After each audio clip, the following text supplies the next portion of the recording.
Boa noite a todos. Hoje vamos refletir sobre a fé, né? Buscar essa fé que é a busca da verdade. Falar sobre a filosofia da fé. É um prazer muito grande voltar a falar sobre nessas palestras virtuais que o Educandário Espírita Joana d'Arc está realizando durante o tempo de pandemia. Hoje vamos tentar desmistificar a palavra filosofia e tentar entender um pouco sobre a filosofia da fé. O que é a fé no sentido filosófico, os porquês, as causas, as razões da fé. Vamos buscar essa reflexão sobre a fé. Essa fé como a busca da verdade. Conheceremos a verdade e ela vos libertará. É esta verdade latente e indutora da fé que nos impulsiona para a nossa evolução. É uma verdade relativa, pois a verdade absoluta é acessível apenas aos planos celestes. Por enquanto, descobriremos esta verdade, apropriada ao nosso estágio evolutivo. Esta verdade é baseada no aprendizado do amor, na compreensão das leis de Deus. Agora vamos falar um pouco sobre o que é filosofia, a definição de filosofia e a etimologia, ou seja, a origem da palavra. Filosofia é meditar, raciocinar, discutir metodicamente sobre tema filosófico, discutir, argumentar por meio de sutilezas. É a descoberta dessa verdade, a tentativa da descoberta das verdades que ainda estão latentes dentro do âmago das pessoas. Esse é o termo de definição de filosofia. A etimologia, ou seja, a origem da palavra, ela vem do grego, do termo grego, philos, aquele que ama, que gosta de. Sofia, saber, sabedoria, amor da sabedoria, gosto pelo saber. O filósofo é aquele que procura a sabedoria, que ama o saber, que indaga as verdadeiras coisas. É a busca da verdade relativa, bem sabemos. A fé estrutura-se entre as experiências do sentimento e do raciocínio. É uma consequência do trabalho desenvolvido e assimilado ao longo do tempo. Não deve ser usada como muleta vantajosa que nos ajude somente nas horas difíceis para atender nossos caprichos imediatos. Ter fé é auscultar e perceber as verdadeiras intenções da ação divina em nós. Ter fé é saber que nada está errado conosco, pois as nossas imperfeições e as imperfeições do mundo são apenas lições não aprendidas ou não entendidas, que precisam ser recapituladas para que nós possamos conhecer melhor as leis que regem nossa existência. Ter fé é conhecer as leis de Deus, as leis divinas.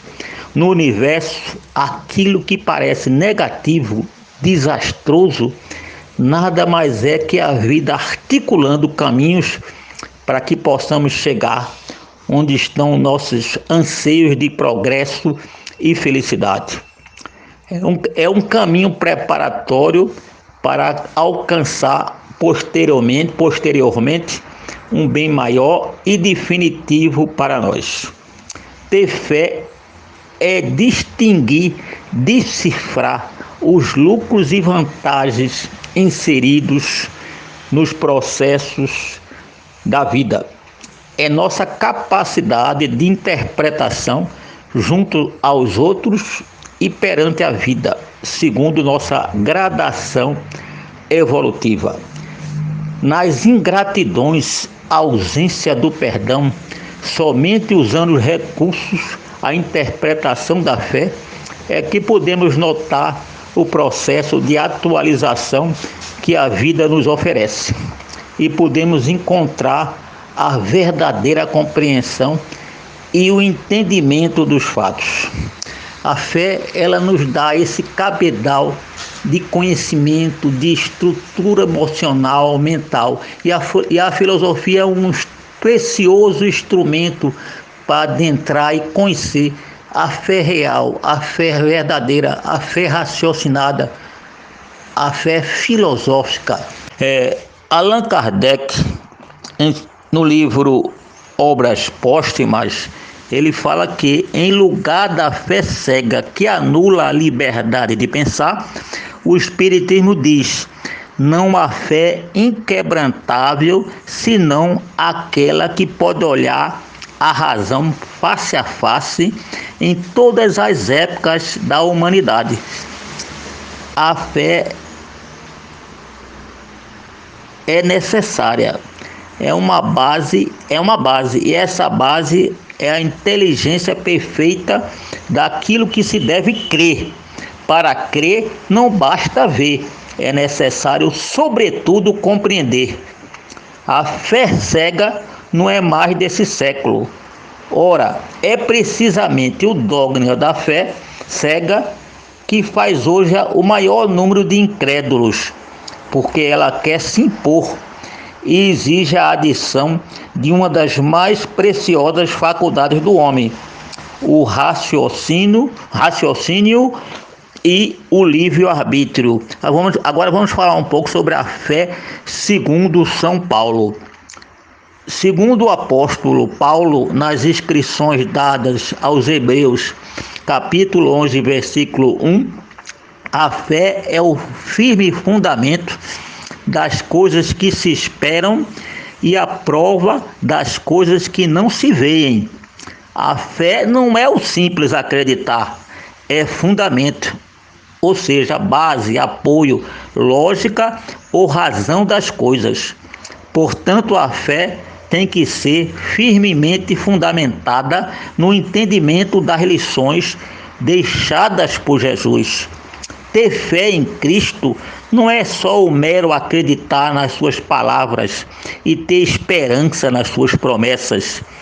É seguir seus passos, praticando a lei de amor, fazendo as boas obras, a fim de cumprir suas palavras e concretizar suas promessas, obtendo a prova daquilo que não vemos, mas que interiormente sentimos, que é a felicidade e paz interior que começa a se manifestar no decorrer da vida material e, por fim, no mundo dos espíritos após o desencarne. Fundamentamos ainda a nossa fé no estudo da ciência e filosofia espírita, onde, através do contato com o mundo dos espíritos, nos estudos e trabalhos mediúnicos, reforçamos a certeza das coisas que se esperam e temos cada vez mais as provas das coisas que não se veem. Paulo também dizia em seus escritos que nenhuma prática exterior é virtuosa, não tem valor espiritual. Somente a reforma moral e o exercício no bem levam o ser a transformar-se em uma nova criatura. Ter fé em Cristo é fazer todo o bem possível. Fé é uma convicção inabalável na sabedoria divina. Esses valores se encontram inicialmente em estado embrionário, mas ao longo das encarnações sucessivas estruturam-se entre as experiências do sentimento e da vivência. Vamos falar um pouco agora sobre o poder da fé. Ter fé é auscultar e perceber as verdadeiras intenções da ação divina em nós. É o discernimento de que tudo está absolutamente certo. Nada está errado conosco, pois o que chamamos de imperfeição no mundo São apenas as lições não aprendidas ou não entendidas, que precisam ser recapituladas, a fim de que possamos nos conhecer melhor, assim como as leis que regem nossa existência.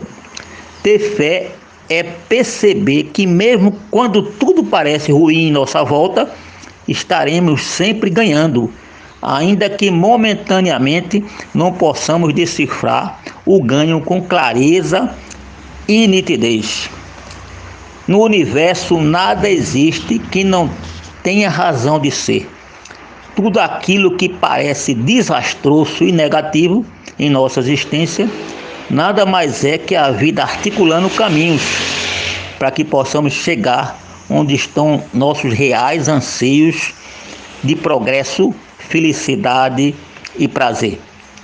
A criatura que percebe a vida futura e a fé aprende que aquilo que lhe parecia negativo era apenas um caminho preparatório para alcançar posteriormente um bem maior e definitivo para si mesmo. Em vista de tudo isso, vimos que a fé aperfeiçoada faz com que possamos avaliar em todas as ocorrências uma constante renovação enriquecedoras. Em muitas ocasiões, nas ingratidões, ausência do perdão ou perdão condicional, somente usando os recursos interpretativos da fé é que podemos notar o processo de atualização que a vida nos oferece. A fé é o único caminho que nos permitirá o entendimento dos fatos em si. Agora vamos dar alguns exemplos de fatos aparentemente negativos, que a gente pensa que é negativo, quanto na realidade são profundamente positivos. Algumas coisas que a gente blasfema, a gente critica, a gente acha ruim, mas que são coisas que para nossa evolução, para nossa educação espiritual. Por exemplo, para vencermos a doença, é necessário interpretar o que o sintoma quer nos alertar sobre o que precisamos fazer ou mudar para harmonizar nosso psiquismo descontrolado. A doença vem sempre com esse desequilíbrio emocional que a gente tem, né? Ela vem sempre, ela está sempre atrelada, né, a esse psiquismo descontrolado, né? Então temos que auferir o que é a doença, como controlar a doença, como ver a doença, uma percepção diferente de ver a doença, sem blasfemar, sem criticar, sem fazer críticas à doença. A outro exemplo é a perda de criaturas queridas.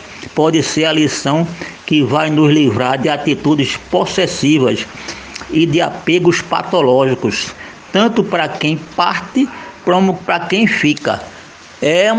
Quando a gente perde assim no sentido físico, né? Alguma pessoa que muda de plano, sai do plano material, vai para o plano espiritual, a gente lamenta, a gente critica, a gente fica nervoso, a gente sente saudade, que é normal, mas às vezes blasfema, às vezes fica nervoso demais, né? E não é por aí, né? A gente precisa desapegar das coisas materiais. Não que a gente não sinta saudade, não que a gente não tenha esse amor, esse carinho pelas pessoas, mas não desapegar possessivamente. Essa é uma grande lição da fé. Os vícios de qualquer matiz podem estabelecer nos indivíduos normas corretoras na vida interior, a fim de que aprendam a lidar e a controlar melhor suas emoções e sentimentos. Aqueles vícios que a gente tem, a gente percebê-los de uma forma diferente, uma forma assim de fé. A percepção da fé. O ser humano de fé não é crédulo nem fanático. E antes, o indivíduo que distingue os lucros e vantagens inseridos nos processos da vida, compreende a sequência de fatos interconectados entre si, desenvolvendo-se gradativamente para intensificar sua estabilidade e harmonia e, consequentemente, seu engrandecimento espiritual. Vamos falar um pouco sobre a fé e a infelicidade, né?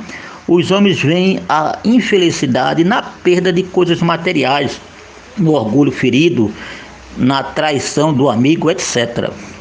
A verdadeira infelicidade está mais nas consequências do fato do que no próprio fato. Às vezes, um acontecimento feliz para o momento resulta em consequências desastrosas. Outras vezes, aquele que parece infeliz, que contraria, acaba produzindo o bem. É uma explicação sobre o que a gente já falou agora há pouco, né? Para julgar algo é preciso ver-lhe as consequências, ou seja, ver no sentido de vida futura, de planos espirituais diferentes, o que aquele acontecimento quer ensinar filosoficamente a cada um de nós. Para saber o que é feliz ou infeliz, é preciso se transportar além desta vida, pois é lá que as consequências se fazem sentir. Portanto, tudo que chamar de infelicidade na tua curta visão, cessa com a vida corporal e encontra compreensão na vida futura.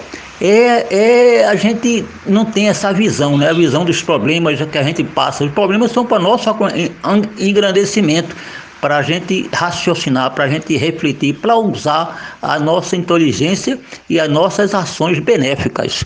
Um exemplo é o que dizer da tempestade que quebra árvores, mas que semeia o ar, eliminando os vilhos insalubres que causam a morte.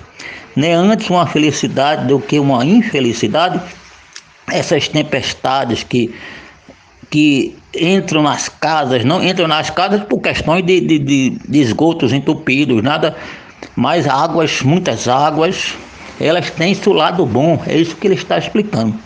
A infelicidade realmente é essa alegria falsa, esse prazer egoísta, a fama enganadora, a agitação fútil, a louca satisfação da vaidade que faz calar a consciência. A infelicidade é transgredir as leis de Deus, e ninguém as transgride impunemente. Ninguém foge das responsabilidades dos seus atos. Ninguém pode quebrar a harmonia universal. O Espiritismo vem esclarecer e colocar no seu verdadeiro lugar a verdade e o erro tão desfigurado por vossa cegueira. Vamos falar um pouco sobre a fé espírita e a ciência. A fé espírita não se enquadra num sistema dogmático e ritual. O seu ambiente natural e necessário é o da liberdade moral. Para Kardec, para Pestalozzi, para Immanuel Kant, um grande filósofo alemão, a religião verdadeira é a moralidade, o que leva o homem não à santidade convencional, mas à sua realização como ser moral. O filósofo alemão Wittgenstein conclui que o método experimental das ciências se fundamenta na fé. Veja que maravilha! Um cientista falar que o método experimental das ciências se fundamenta na fé. É um avanço maravilhoso. O filósofo Alfred Notz diz: não pode haver ciência viva se não tiver difundida a convicção intuitiva de uma ordem da natureza. A fé científica permitiu o desenvolvimento das ciências e continua a sustentá-la. Vamos dar um exemplo para entender melhor isso. Quando um foguete cósmico é lançado no espaço, o poder da fé se confirma e se demonstra. O lançamento deste foguete é um ato de submissão a Deus. Oxe, como é isso? Vamos explicar o que é isso, né? A inteligência humana, para conseguir esta façanha, curva-se ante a realidade das leis universais e obedece rigorosamente essas leis, sob pena de tudo acabar numa catástrofe. Ou seja, o avião cair, morrer muita gente, ter aquela catástrofe. É a chamada lei da gravidade, que é uma lei natural, uma lei de Deus. As leis naturais físicas, psíquicas, morais ou metafísicas são todas leis de Deus. Vamos falar agora sobre os benefícios da fé sobre a saúde física. A cura pela oração, a cura pela fé. A oração pode curar sim. Quem diz isso não sou eu, nem a doutrina espírita, mas a ciência. O Dr. Andrew Newsberg, professor da Universidade Thomas Jefferson da Pensilvânia, nos Estados Unidos, realizou um estudo de ressonância magnética e descobriu que a oração, a fé, a meditação são realmente poderosíssimos.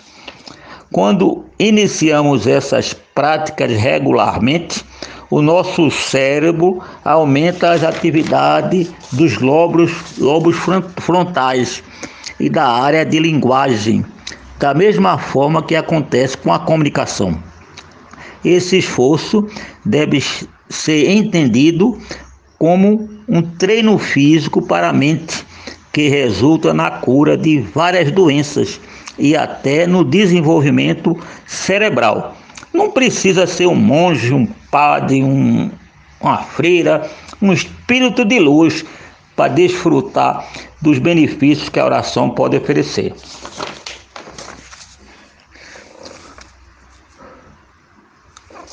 Para chegar a essa conclusão, o Dr. Andrews selecionou alguns idosos com problemas de memória para observá-los antes, durante e depois das meditações e orações.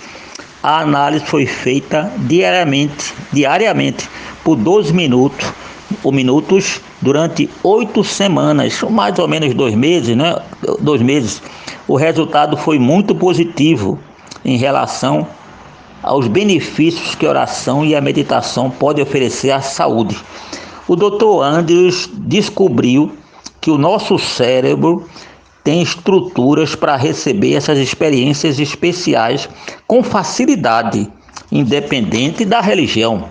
A análise foi realizada com 40 mil pacientes.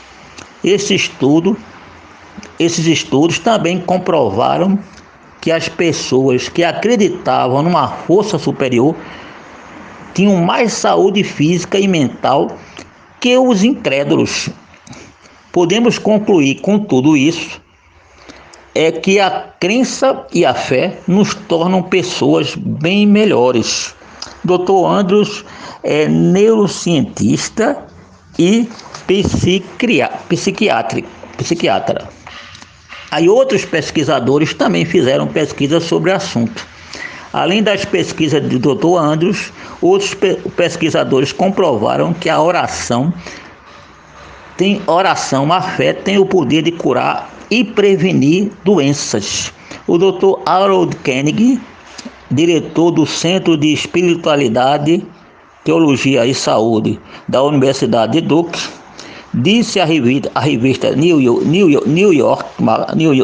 Newsmax que estudos têm demonstrado que a oração, que a fé, pode evitar que as pessoas fiquem doentes. E quando ficam doentes, a oração pode ajudá-los a melhorar mais rápido. Uma exaustiva análise de mais de 1.500 estudos médicos respeitáveis indica que as pessoas mais religiosas e oram têm melhor saúde mental e física. O Dr. Koenig disse ainda, há um monte de provas lá fora. A ciência busca provar a ação da espiritualidade sobre o mundo material.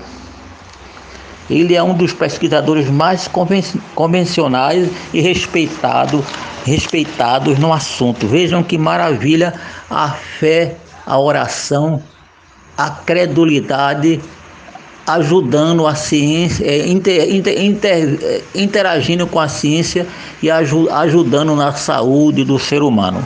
A gente falou sobre imagiologia, vamos falar um pouco sobre o que é imagiologia e a fé. A neuroimagiologia é a imagem cerebral.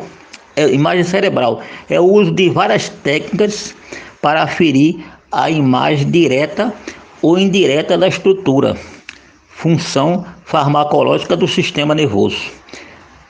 É a imagem por ressonância magnética e é capaz de detectar variação no fluxo sanguíneo em resposta à atividade neural. É amplamente utilizada em projetos de pesquisa e bem menos em aplicações clínicas. Ela tem sido utilizada no cenário do mapeamento cerebral. É um instrumento técnico científico que é utilizado para aferir o maior fluxo sanguíneo quando a pessoa ora, quando a pessoa tem fé, quando a pessoa faz suas preces.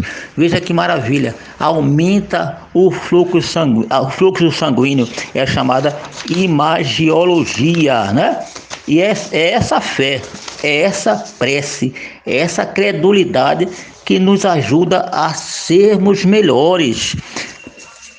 Essa é nosso trabalho, um trabalho resumido em menos de 30 minutos ou um pouco mais, que eu não vi ainda o tempo, mas é necessário ter essa fé raciocinada, essa fé com fundamento, essa fé não só no crer, mas no fazer, no imitar Jesus, mas não imitar andando ao lado dele, imitar fazendo, pensando, fazendo, agindo nos seus exemplos. Esta fé filosófica, a filosofia dos porquês da vida, dos porquês das ações, porque estamos aqui nesse planeta, para que viemos, para onde viemos. É esta fé que a gente precisa estudar, que a gente precisa entender, que a gente precisa praticar. Agora concluímos nosso trabalho e agradecemos a atenção de todos. É um tema assim filosófico, um tema um pouco até profundo, mas demos alguns exemplos, mas para entendermos melhor e para desmistificar a filosofia e a filosofia da fé. Um grande abraço para todos, que Deus abençoe a todo mundo. Um abraço para vocês.